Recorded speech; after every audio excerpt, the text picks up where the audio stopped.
Natural মিছিল। হ্যাঁ, কিসের ন্যাচারাল বলতে কি বোঝাতে যাচ্ছেন? কেমন কেমন সারা পাচ্ছে? গাড়ি দিইনি, খাওয়ার দিইনি।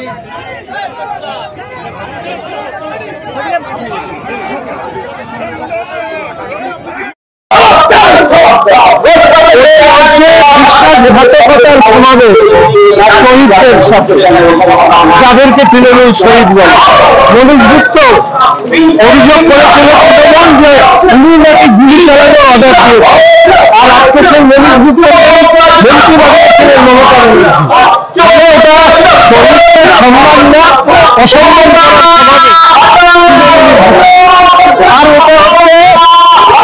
এটা হচ্ছে পবিত্র করার সমাবেশ।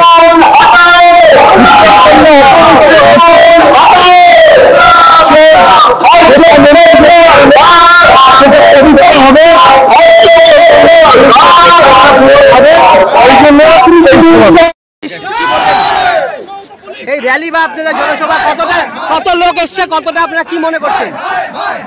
আমি নাম্বারটা তো বলতে পারবো না, এত লোকের মাঝে কমসে কম 10,000 লোক তো হবে, তার থেকে বেশি হতে পারে। কি বলছেন, পুলিশের ভূমিকা কি দেখছেন? পুলিশ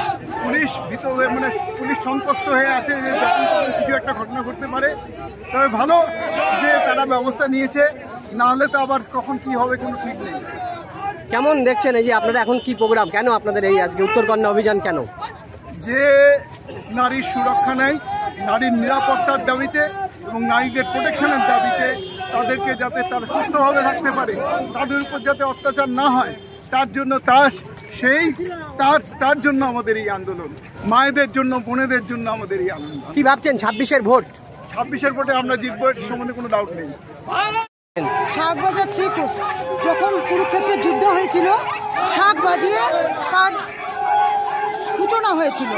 তা আমরাও চাই মমতা ব্যানার্জিকে নামানোর জন্য 14 তলায় যেন শাঁখের আওয়াজ যায়, মমতা ব্যানার্জি যেন এই শাঁখের আওয়াজ শুনতে পান এবং 14 তলা থেকে নিজে নিজেই যেন পদত্যাগ দেয়।